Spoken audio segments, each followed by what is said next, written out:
नमस्कार दोस्तों। बच्चों, आप सभी लोगों को पता है कि हम नरेशन का सीरीज चला रहे थे और डायरेक्ट से इनडायरेक्ट नरेशन का यह सीरीज बहुत लंबा जाने वाला है।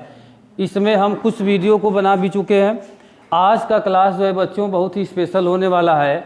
आज जो हम बताएंगे ये नरेशन के अंदर, सेंटेंस के अंदर पूछे जाने वाले एक स्पेशल शब्द होता है। ठीक, उन शब्दों को क्या कहा जाता है थोड़ा ध्यान से देखिएगा। एक हेडिंग लिखे हुए हैं, समय या स्थिति की निकटता सूचक शब्दों के बदलने का ये रूल होता है। यानी लिखा कि समय या स्थिति की निकटता, ये शब्द क्या होता है। यानी हमारे कहने का मतलब कोई एक ऐसा शब्द होता है जो किसी शब्द में या समय या स्थिति के निकट होने की सूचना को जो देता है, हम उसी को समय सूचक शब्द कहते हैं। यानी समय सूचक शब्द का मतलब जिन शब्दों से कोई टाइम हमको पता चल जाए या किसी चीज़ के स्थिति की पता चल जाता है, उसी को टाइमिंग वर्ड या समय सूचक शब्द कहा जाता है। उनका परिवर्तन भी जो है हमारे डायरेक्ट से इनडायरेक्ट नरेशन में होता है। आज उन्हीं पर चर्चा होगा। तो आइए देखते हैं। आप देखेंगे अपने बुकों में तो इस चार्ट का एक लंबा एक चार्ट बनाया हुआ है, जबकि उसमें हम सभी शब्दों को नहीं लिए, हम केवल उन्हीं शब्दों को ले रखे हैं जिनका यूज़ जो है बार बार होता है, बार बार हमारे परीक्षाओं में जो है पूछा जाता है। समझ वाली बात ना। इसमें कुछ ऐसे शब्द हैं जो बदलते भी हैं और नहीं बदलते हैं। यानी कहने का मतलब क्या हुआ कि इसमें से कोई भी शब्द जो है डायरेक्ट नरेशन में, रिपोर्टेड स्पीच में यदि दिखता है तो हम उन लोगों को बदलते हैं। आज उन्हीं चीज़ों पर जो है हम चर्चा करेंगे। तो आइए देखते हैं, ध्यान से देखिएगा। यदि रिपोर्टेड स्पीच में कहीं भी एगो रहता है तो वह बदल जाता है, किस में, बिफोर में होता है। ये फिक्स परिवर्तन है, क्लियर। कहीं कम होता है तो बदल जाता है, किस में, गो में हो जाता है। कहीं दिस दिया रहता है तो ये डैट में बदल जाता है। दीज यदि दिया रहता है तो ये बदल जाता है, किस में, दोज में होता है। और टू नाइट यदि देता है तो ये बदल जाता है, डैट नाइट में। इधर भी हम लिखें टुडे आता है तो हम डैट डे लिख देते हैं। टुमारो यदि आता है तो द नेक्स्ट डे होता है। एस्टरडे यदि आता है तो हम इसकी जगह पर प्रीवियस डे लिख देते हैं। ऐसा चेंजिंग जो है इसमें होता है। समझ वाली बात ना। उसी में आप देखेंगे कहीं हियर यदि आया होता है तो ये बदल जाता है, किसमें बच्चों, किसमें बदल जाता है, देयर में जो है ये बदल जाता है। इस चीज़ को जो है हम लोग ध्यान से याद रखेंगे। समझ में आ रही बात ना।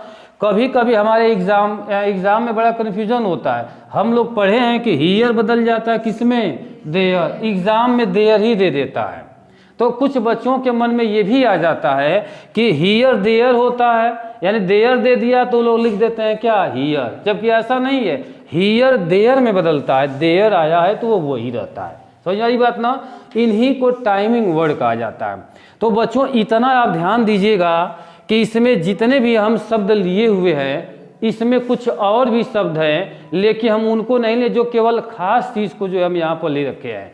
क्लियर ना। अब उसमें ये हमको देखना है कि एगो रहेगा तो बिफोर होगा, ये तो हम लोगों का फिक्स पॉइंट है, ठीक ना। इसमें कुछ ऐसे शब्द हैं जो बदलते भी हैं और कभी कभी नहीं होता है। जैसे टुडे आया है तो 100% हर बार, जितनी बार देगा हर बार हम उसके जगह पर क्या लिखेंगे, डैट डे लिखेंगे। ठीक। यदि टुमारो आ जाता है तो उसके जगह पर नेक्स्ट डे लिखा जाता है। जितना बार देखेंगे, जितना क्वेश्चन आएगा हर जगह हम यही लिखेंगे। ये फिक्स चेंजिंग है। इसी में बच्चों कुछ ऐसे पॉइंट है जो फिक्स चेंजिंग नहीं होते हैं। ध्यान से देखिएगा। ये कम का जो है गो होना, ये भी फिक्स नहीं है, कभी होता है कभी नहीं होता है। लेकिन एगो का बिफोर होना फिक्स है। इधर हम जो भी लिखे हैं सब फिक्स है, आप देखते ही उसको बदल लोगे। तो आज हम चर्चा इस पर हम करने वाले हैं कि इसमें कुछ ऐसे शब्द होते हैं जो कभी बदल जाते हैं और कभी नहीं बदलते हैं। तो कब बदलते हैं और कब नहीं बदलते हैं, आज इसी पर जो है हम सवाल करेंगे। ठीक ना। जिसमें एक शब्द और ध्यान दीजिएगा, दिस और दीज, ये बदल जाता है, किसमें, दिस रहेगा तो डैट होगा और ये दीज होता है तो क्या हो जाता है, दोज हो जाता है। समझ में आया ना।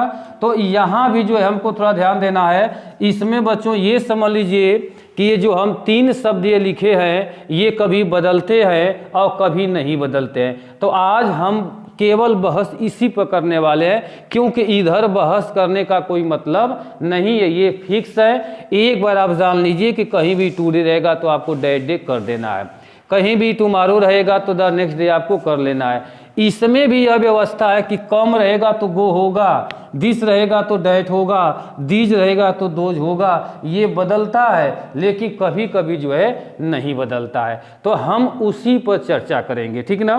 तो आइए देखते हैं कि आखिर ये कब बदलता है और कब ये नहीं बदलता है। थोड़ा ध्यान से देखिएगा, इसको हम डिलीट करेंगे। अब हम केवल उन शब्दों को लेंगे जो अभी भी इस चार्ट में जो आपको हम बता रहे थे कि हम आपको जो है चर्चा यहाँ पर किए थे। थोड़ा ध्यान से समझिएगा, ये समझने का विषय है।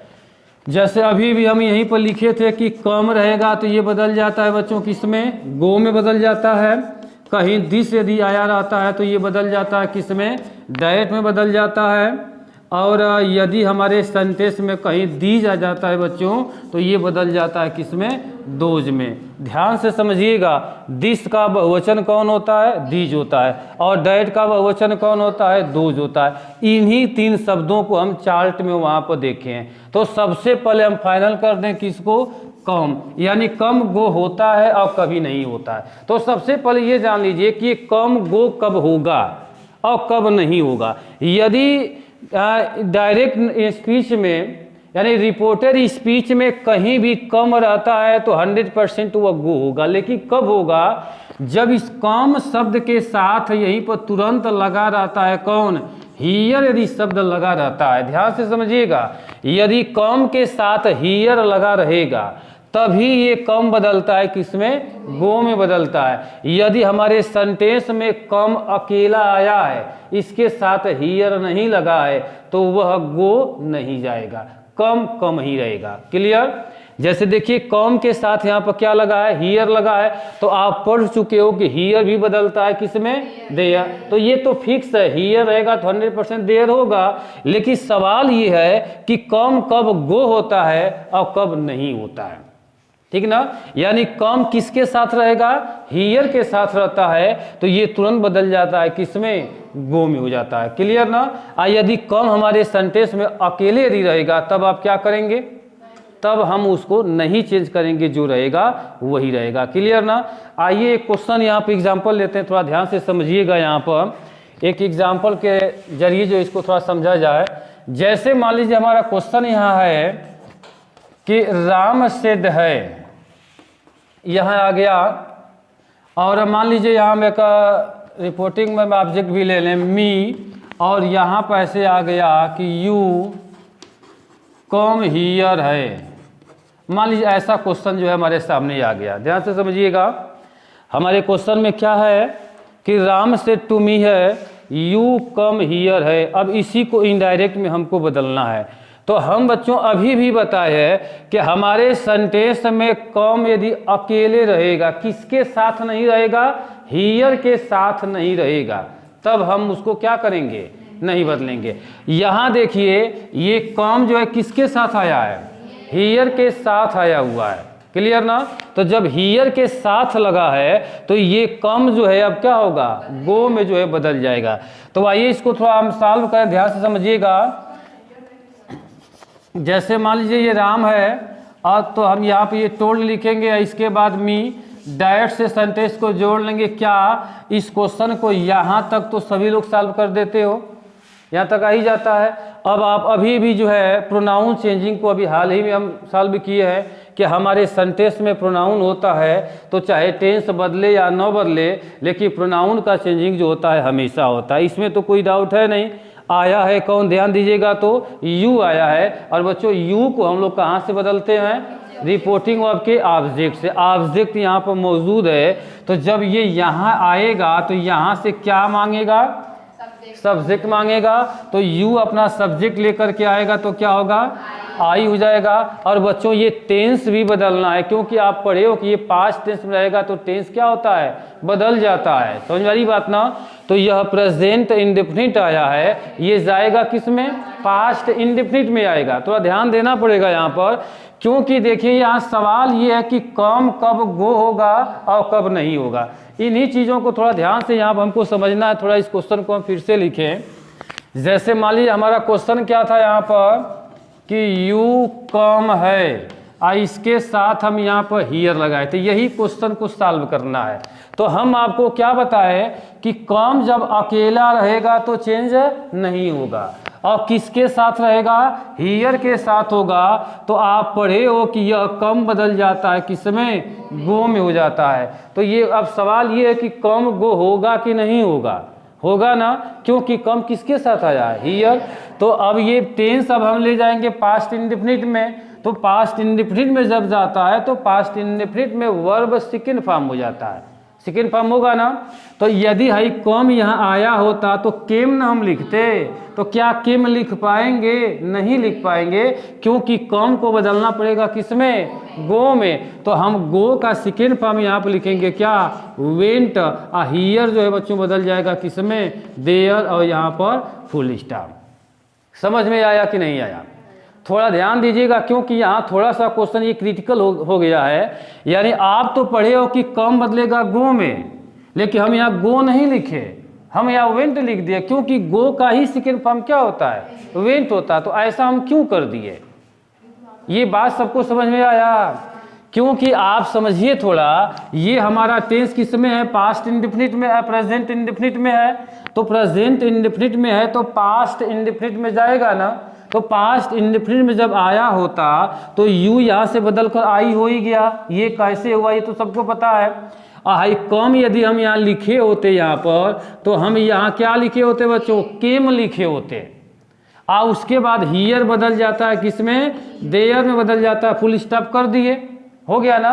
लेकिन हम पढ़े हैं कि कम जो है किसके साथ रहता है, हियर के साथ होता है, तभी गो बदलता है। यदि नहीं रहता है तो कम कम ही रहता है। क्लियर ना, जो उसका टेंस मांगेगा हम उस चीज़ को देंगे। तो देखिए यहाँ कम जब यहाँ आता तो केम के रूप में आया होता, लेकिन हमको केम नहीं लिखना, हमको कम को बदल देना, किसमें, गो में बदल देना है। तो जैसे कम का सेकेंड फॉर्म हम यहाँ पर ले रहे हैं, उसी तरह हम गो का सेकेंड फॉर्म यहाँ पर क्या करेंगे, वेंट करेंगे, तब जाकर के क्वेश्चन बनेगा। क्लियर, एनी प्रॉब्लम किसी को, यह क्वेश्चन सबको समझ में आया ना। तो आप लोग आप बताएंगे आप क्या सीखे हैं, आप क्या जाने हैं। हम आपको ये बताए हैं कि हमारे इस रिपोर्टेड स्पीच में कम आ जाता है तो गो बदल जाता है, यही ना हम बताया है। क्योंकि हमारे चार्ट में यही दिया है कि कम रहेगा तो गो होगा। लेकिन ये भी सवाल होता है कि कभी नहीं भी बदलता है और कभी बदलता है, तो कब बदलेगा हम इस पर बात कर रहे हैं। कम के साथ हमेशा हियर का आना जो है स्वाभाविक है, रहेगा तभी होगा, और इसके साथ नहीं आया है तो आप समझ लेंगे कि नहीं बदलेगा। जैसे क्वेश्चन देखिएगा, एक और क्वेश्चन लिख रहे हैं जिसमें शायद वह नहीं बदलेगा, तो आप खुद देख करके बताएंगे कि बदलेगा कि नहीं। जैसे क्वेश्चन है कि ही सेड टू हर है, और यहाँ पर आ गया कि I have come to school है। थोड़ा देखिएगा, तो ही सेड टू हर है, I have come to school है, इसी को इनडायरेक्ट में जो है बदलना है, थोड़ा ध्यान से समझिएगा। अब आपसे सवाल हम करेंगे कि क्या ये कम गो होगा कि नहीं होगा। अब नहीं होगा, क्यों नहीं होगा, क्योंकि हम आप लोगों को यही बताए कि कम अकेले रहता है। अकेले का मतलब किसका साथ खोज रहा है, हियर का। यदि कम के साथ हियर आया है तो गो में जाएगा, गो में जाएगा। लेकिन ज़रूरी नहीं है कि गो ही लिखना है, क्योंकि हमको ये भी ध्यान देना है कि उसका टेंस भी बदलना है। तो टेंस में गो किस फॉर्म में जा रहा है इस पर डिपेंडेड है। जैसे इसके पिछले एग्जाम्पल में हमने क्या लिखा कि हम गो नहीं लिखे थे, वेंट लिखे थे। क्यों लिखे थे, क्योंकि वह सेकंड फॉर्म में आया था, पास्ट इंडेफिनिट में गया था। थोड़ा इसका टेंस देखिएगा, तो यह प्रेजेंट परफेक्ट है तो जाएगा किसमें, पास्ट परफेक्ट में जाएगा। तो जब इसको सॉल्व करेंगे बच्चों तो यहाँ तक तो सभी लोग आ जाएंगे। एनी डाउट किसी को। हमारा क्वेश्चन तब क्या बनेगा कि ही टोल्ड और हर होगा। हम यहाँ डायरेक्ट से जो है ले लिए। इस बार आप बताएंगे कि यहाँ का प्रोनाउन किस पर्सन का है, ये चेंज होगा। यहाँ से आपको हम रिवीजन भी करा रहे हैं प्रोनाउन का, ताकि आप भूले ना, क्योंकि हमारे नरेशन में सबसे तगड़ा और सबसे क्रिटिकल क्वेश्चन प्रोनाउन चेंजिंग ही होता है। इसीलिए प्रोनाउन चेंजिंग को जो स्पेशल तरीके से हम कई बार में जो बताएं, ताकि आप लोगों का क्वेश्चन गलत ना हो। तो ये आई जब पहुंचेगा यहाँ से तो क्या मांगेगा, सब्जेक्ट मांगेगा। तो आई के इस जगह पे यहाँ से क्या होगा, ही होगा। हैव का पास्ट टेंस हम करेंगे बच्चों तो क्या होगा, हैड होगा। इस बार कम को गो नहीं करना है। तो अब यहाँ आएगा क्या, कम, और इसके बाद टू स्कूल, और यहाँ पर फुल स्टॉप। ये समझ में आया कि नहीं। सबसे पहले हम क्या बताएं कि कम कब गो होता है और कब नहीं होता है। कितने लोगों को समझ में आ गया, आप कमेंट में ज़रूर बताएंगे। क्लियर, एनी डाउट किसी को। अब हम बच्चे आते हैं इस पर, क्योंकि अभी भी हम बता रहे थे कि दिस बदल जाता है किस में, डैट में। और एक हमारा शब्द क्या था, दीज है, दीज बदल जाता है किस में, दोज में। एक बात हम थोड़ा चर्चा करेंगे, ध्यान से समझिएगा। ये जो शब्द हम यहाँ पर लिखे हैं, इन शब्दों को कहा क्या जाता है। ये शब्द जो होते हैं, ये शब्द हम लोगों का डेमोन्स्ट्रेटिव शब्द कहलाता है। क्लियर, डेमोन्स्ट्रेटिव शब्द हम कह रहे हैं, जबकि डेमोन्स्ट्रेटिव प्रोनाउन होता है और डेमोन्स्ट्रेटिव एडजेक्टिव होता है। ये दोनों तरह के होते हैं, इसीलिए इसको हमने क्या बोला, डेमोन्स्ट्रेटिव कह दिए। यानी कि ये क्या है, डेमोन्स्ट्रेटिव वर्ड है। और डेमोन्स्ट्रेटिव वर्ड जो होते हैं बच्चों, दो प्रकार का होता है, एक प्रोनाउन होता है और एक क्या होता है, एडजेक्टिव होता है। और डेमोन्स्ट्रेटिव का मतलब क्या होता है, संकेत करना, ऐसे उंगली दिखाना किसी को। ये सांकेतिक शब्द है, यानी किसी चीज को दिखा करके बोले जाने वाले शब्द है। बिना इशारा किए हुए इन शब्दों का यूज हम नहीं कर पाएंगे। जैसे हम कह दिए दिस इज चाक, देखो इशारा करें, दिस इज अ चाक, यानी कि हम चाक को बता रहे हैं तो हमारी एक उंगली जो है इसके ऊपर होनी चाहिए। इसीलिए इसको डेमोन्स्ट्रेटिव प्रोनाउन या डेमोन्स्ट्रेटिव एडजेक्टिव या डेमोन्स्ट्रेटिव वर्ड कहा गया। और बच्चों डिमोन्स्ट्रेटिव को हिंदी में क्या कहते हैं, संकेतवाचक। संकेतवाचक प्रोनाउन बोल लो, चाहे संकेतवाचक एडजेक्टिव बोल लो। ये कब प्रोनाउन होता है, कब एडजेक्टिव होता है, तो ये सबको पता होगा कि जब ये दोनों नाउन के अटैच में रहते हैं तो डेमोन्स्ट्रेटिव एडजेक्टिव होते हैं। और जब सिंगल यूज होते हैं, जैसे हम कह दें दिस इज माई हाउस है, दिस यहाँ सिंगल यूज हुआ तो यह है आपका डेमोन्स्ट्रेटिव प्रोनाउन हो गया। क्लियर ना। तो हम यहाँ पर क्या बताएं, हम क्यों डेमोन्स्ट्रेटिव पर जा रहे हैं, क्योंकि ये इसका जो बदलने का प्रक्रम जो यहाँ पर है, यानी दिस कब दैट होगा कब नहीं होगा, ये टोटल इसके डेमोन्स्ट्रेटिव पर है, ये है, यानी संकेत शब्द ही पर है। तो आप लोग इसमें क्या समझें कि इन लोगों का जब भी यूज होगा तो वह वस्तु को इशारा किया जाएगा, वह वस्तु हमारे सामने रहना चाहिए, तभी तो कहेंगे। जैसे हम कहे कि दिस इज चाक, तो देखो हमारे सामने है कि नहीं है, सामने है ना, तो ये तभी ना यह संकेतवाचक प्रोनाउन बना हुआ है या संकेतवाचक का एडजेक्टिव बना हुआ है। समझना, थोड़ा सा समझना पड़ेगा इसको। अब आप समझिएगा थोड़ा कि ये दिस कब दैट होता है और कब नहीं होता है। यानी हमारे कहने का मतलब कि हमारा स्पीकर दिस शब्द का प्रयोग करने के लिए जिस वस्तु का प्रयोग कर रहा है, जिस वस्तु के लिए कह रहा है, यदि वह वस्तु उसके सामने रहता है तो दिस दैट नहीं होता है। आप लोग क्या समझे, हम क्या रूल में बताए कि हमारे कहने का मतलब कि हमारा स्पीकर दिस का यूज जो हमारे सेंटेंस में किया है, जिस वस्तु के लिए कर रहा है, यदि वह वस्तु स्पीकर के सामने मौजूद रहेगा तो आप दिस का परिवर्तन दैट में नहीं करेंगे। उसी तरह दीज का भी परिवर्तन आप दोज में नहीं करेंगे।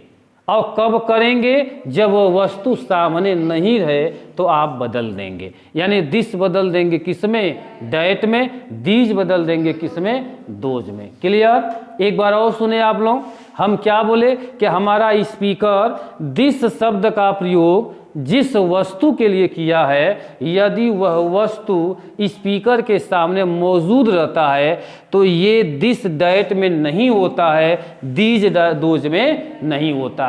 और यदि वह वस्तु स्पीकर के सामने नहीं है तब ये क्या होते हैं, बदल जाते हैं। अब समझिएगा, हम यहाँ पर क्या है, स्पीकर है, हम दिस शब्द लगा रहे हैं। अब दिस का यूज करने जा रहे हैं और किसके लिए, चाक। तो हम यही कहें कि हमारा स्पीकर दिस का प्रयोग जिस वस्तु के लिए कर रहा है, यदि वह वस्तु स्पीकर के सामने है तो नहीं बदलेगा। यही ना बोले हैं। तो हम स्पीकर हैं और हम इस दिस का प्रयोग किसके लिए करने जा रहे हैं, चाक के लिए। अब बताइए, है चाक हमारे सामने है कि नहीं है? हम कह दिए कि दिस इज चाक, चाहे दिस इज माई चाक, यानी दिस का प्रयोग किसके लिए किए, चाक। चाक हमारे सामने देखो मौजूद है, एकदम मौजूद दिख रहा है ना, तो उस समय दिस दैट नहीं होगा। समझ में आया? अभी ये भी कहे कि जब वह वस्तु हमारे सामने नहीं रहेगा तब वो बदल जाएगा। ध्यान दीजिएगा, अभी हम कहें कि I can do this work, I can, जैसे मान लो अभी हम यहाँ पर लिख दिए कि आई कैन डू, और यहाँ हम लिख दिए कि दिस वर्क है।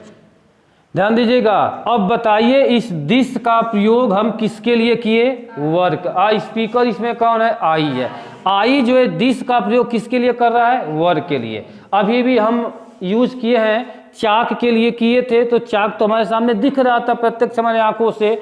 यहाँ ये स्पीकर कह रहा कि मैं इस काम को कर सकता हूँ। अब बताइए किस काम को कर सकता है, यानी इस काम को कर सकता है, तो क्या चाक की तरह वह काम मौजूद है? आप देख सकते हो, हम देख पा रहे हैं, नहीं देख पा रहे हैं, तो इस सिचुएशन में दिस क्या होता है, दैट में बदल जाता है। क्लियर? सभी लोगों को समझ में आया? यानी कहने का मतलब कि दिस कब दैट होगा, दीज कब दोज होगा, यानी स्पीकर दिस या दीज का प्रयोग जिन वस्तु के लिए किया है, यदि वह वस्तु स्पीकर के सामने हो, वह अपने आँखों से देख रहा है तो नहीं बदलता है। और यदि दिख नहीं रहा है, मौजूद नहीं रहा है, वह केवल महसूस हो रहा है, तो ये दोनों क्या होते हैं, बदल जाते हैं। क्लियर ना? आइए एक एग्जाम्पल हम लेते हैं, थोड़ा ध्यान से देखिएगा। यदि नहीं भी समझ में आएगा तो ये भी बताना, अभी एक और रूल है और उस रूल से भी हम आपको बता देंगे, जिसको कहा जाता है एक शॉर्टकट होता है, जैसे जिसको ट्रिकी ग्रामर कहा जाता है, कम से कम शब्दों में समझ लेना। क्लियर ना? ध्यान दीजिएगा, ये क्वेश्चन है कि राम सेड है, ठीक, और यहाँ कहा कि दिस इज माई हाउस है। ये हमारा क्वेश्चन है, इसी को इनडायरेक्ट में बच्चों बदलना है। सवाल क्या है, हमने बताया कि देखो डायरेक्ट से इनडायरेक्ट नरेशन में बड़ा चेंजिंग होता है, बड़ा इसमें रूल होता है। सबसे पहले क्या करना होता है कि इसका टेंस बदलेगा कि नहीं, ये पता करना होता है। और आपको पता है बच्चों कि प्रोनाउन का चेंजिंग तो स्वतंत्र एकदम है, चाहे टेंस बदले या न बदले, लेकिन हमारे सेंटेंस में प्रोनाउन आ जाता है तो प्रोनाउन का चेंजिंग हम 100% करते हैं। क्लियर ना? तो जब इसको हम सॉल्व करने जाएंगे तो बच्चों यहाँ देखिएगा ऑब्जेक्ट नहीं है, क्या ऑब्जेक्ट लेंगे? हमने ये भी बताया कि ऑब्जेक्ट नहीं होता है तो कभी कभी सिचुएशन बनती है, माना जाता है, तो क्या हम कभी ऑब्जेक्ट यहाँ ले लें? कब लेंगे? जब इसमें सेकेंड पर्सन का कहीं रहता है तब, लेकिन सेकेंड पर्सन है ये नहीं है तो हमको नहीं लेना है। तो हम इसको जब सॉल्व करेंगे तो सेड, इस बार बच्चों सेड हम लिख रहे हैं, टोल्ड नहीं लिखे। और कारण आप लोग जानते हो कि हम यहाँ पर टोल्ड क्यों नहीं लिखे, क्योंकि ऑब्जेक्ट हमारे पास नहीं था। अब सवाल बच्चों ये है कि दिस दैट होगा कि नहीं होगा, सवाल ये है। तो हम क्या बताएं, अब बताइएगा थोड़ा। स्पीकर इसमें कौन है? राम है। राम दिस का यूज किसके लिए कर रहा है? हाउस के लिए कर रहा है। तो हमने क्या बताया कि हमारा स्पीकर दिस शब्द का यूज जो है जिस वस्तु के लिए किया है, यदि वह वस्तु उसके सामने है तो क्या होगा? नहीं बदलेगा, और सामने नहीं होगा तो क्या होगा? बदल जाएगा। तो राम कहा कि दिस इज माई हाउस, यह मेरा घर है। तो अच्छा ये बताइए, जब घरवा सामनवा रहेगा तभी ना कहेगा कि मेरा घर है, कि हम यहीं से दिखा दें कि दिस इज माई हाउस? हो सकता है। यानी दिस का यूज करने का मतलब, ये सांकेतिक शब्द है ना, सांकेतिक शब्द का मतलब क्या है कि वह वस्तु हर एक हाल में हमारे सामने होगा तभी हम ऐसे कह पाएंगे कि मेरा है। समझ आ रही बात ना? तो यहाँ राम इशारा कर रहा है कि मेरा घर है, तो घर देखिए बच्चों राम के सामने मौजूद है, मौजूद है ना। तो इसलिए हम दिस का दैट नहीं करेंगे, ये दिस आइज का पास्ट टेंस करेंगे। तो वाज, माई को राम से बदल देंगे तो क्या होगा? हिज। इसके बाद यहाँ पर हाउस फुल स्टॉप, ये हिज कैसे आया, क्या आप लोगों को समझ में आया? या हमाई की जगह पर हिज कैसे आया, समझ में आया कि नहीं आया? एनी डाउट किसी को? ये प्रोनाउन है जो यहाँ से बदल करके हम दिए हैं, इसका प्रोनाउन ही निकाले हैं, ही से जो है यहाँ पर पॉजिटिव फॉर्म यहाँ पर हम दे दिए हैं। क्लियर ना? एक एग्जाम्पल थोड़ा और देखिए, जैसे सेंटेंस है कि ही सेड है टू मी है, ध्यान से समझिएगा। यहाँ कह रहा कि I can do this work है। अब हम कहते हैं थोड़ा इसको आपको बदलना है। अब थोड़ा देखिएगा, इसमें स्पीकर कौन है? यहाँ स्पीकर कह रहा कि I can do this work, यानी बच्चों दिस का यूज किसके लिए हुआ? वर्क, काम के लिए। कह रहा मैं काम कर सकता हूँ, काम दिख रहा है, जैसे यहाँ घर दिखा वैसे ये भी दिख रहा है, नहीं दिख रहा है, तो यहाँ हम दिस को क्या करेंगे? डैट करेंगे, ठीक ना? तो जब इसको हम सॉल्व करेंगे तो क्या बनेगा? ही टोल्ड होगा मी, आई डैट से हमने जोड़ लिया, आई की जगह पर क्या होगा बच्चों? फटाक से बता दो हमको, आई की जगह पर क्या होगा? ही होगा। बहुत बढ़िया। इसके बाद कैन का पास्ट टेंस हम करेंगे तो क्या होगा? कुड। आई डू डुए हो जाएगा क्योंकि मेन वर्ब है, और दिस के जगह पर बच्चों क्या हो जाएगा? डैट। और इसके बाद फिर यहाँ वर्क, फुल स्टॉप, ऐसे करके बनाया जाता है। सभी लोगों को समझ में आ गया ना? एक चीज़ और ध्यान दीजिएगा, दिस का बहुवचन दीज होता है। यदि यहाँ दीज रहा होता तो यहाँ हम दीज ही लिखते, वही कंडीशन है। जैसे दिस डैट बदला ना, तो उसी तरह क्योंकि दिस का बहुवचन दीज होता है तो यहाँ दीज होता तो दीजे लिखते, यहाँ दीज होता तो हम यहाँ पर क्या लिखते हैं? दोज लिखते हैं।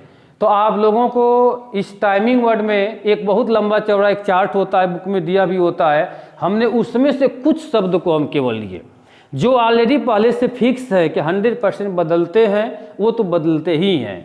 जैसे टुडे बदल जाता है किस में? डैट डे में। यस्टरडे यदि आया हुआ है तब द प्रीवियस डे हो जाता है। उसी चार्ट में बच्चों दिस होता है तो डैट होता है, दीज होता है तो दोज होता है। कब बदलते हैं और कब नहीं बदलते हैं, हम इस चीज़ पर जो है बहस कर रहे थे। यदि क्वेश्चन जो है आप लोगों को समझ में आया होगा तो ज़रूर कमेंट में करके बताएंगे कि ये दिस का डैट होना आया कि नहीं आया। एक और तरीका समझिए, यदि हई बात जो हम कह रहे हैं कि सामने हो या सामने न हो, कहे है ना कि स्पीकर के सामने रहेगा तो नहीं होगा, है ना? स्पीकर के सामने नहीं रहेगा तो क्या होगा? बदल जाएगा। यदि यह नहीं बात समझ में आ रही है तो आप इतना दिमाग में बैठा लीजिए, यदि दिस जो है रिपोर्टेड स्पीच का सब्जेक्ट रहेगा, किसका? रिपोर्टेड स्पीच में सब्जेक्ट की जगह पर रहेगा तो दिस दिसे रहेगा। और यदि दिस ऑब्जेक्ट में यदि चला गया तो क्या हो जाएगा? कहेंगे कि कितना सस्ता चीज़ बता दिए, तो क्या ना पहले बताए हैं, हम पहले रूल की बात की है कि आप रूल को समझे कि रूल क्या चीज़ है। और नहीं यदि आता है तो एक और रास्ता है, यानी ये सब्जेक्ट की जगह पर रहेगा तो मत करना, यानी डैट मत बदलना। और ऑब्जेक्ट में इधर कहीं भी रहेगा, जैसे देखिए यहाँ ऑब्जेक्ट में आया तो हम बदल दिए हैं, यहाँ देखिए सब्जेक्ट में आया तो हम दिस को दिसे रखे हैं। समझ में आ रही बात ना? तो इस तरीके से जो है सेंटेंस को जो है बदला जाता है। आज का बच्चों लेक्चर यहीं तक रहेगा। आज मेन चीज़ हमको ये था कि हमारा टाइमिंग वर्ड जो होता है, जो समय सूचक शब्द होता है, जो किसी स्थिति को प्रदर्शित करता है, इन शब्दों को कैसे बदला जाता है, इसका बड़ा खास रूल होता है। कुछ बच्चों में हमेशा कन्फ्यूजन बना होता है केवल इन्हीं 3 शब्दों को लेकर के। तो हम एक सवाल करेंगे, कम का गो होना या नहीं होना, ये समझ में आ गया ना? दिस डैट में बदलता है, कब नहीं बदलता है ये हम बताएं, और दिस का दोज होना और कभी नहीं बदलता है। इन तमाम मुद्दों पर आज हम बात किए और आशा करते हैं कि आप लोगों को ये ज़रूर समझ में आया होगा। यदि हमारी वीडियो आप लोगों को अच्छी लगे तो निश्चित जो है आप कमेंट करेंगे, शेयर करेंगे और सब्सक्राइब करेंगे। फिर मिलते हैं अगले दिन अगले लेक्चर के साथ। तब तक के लिए जय हिंद।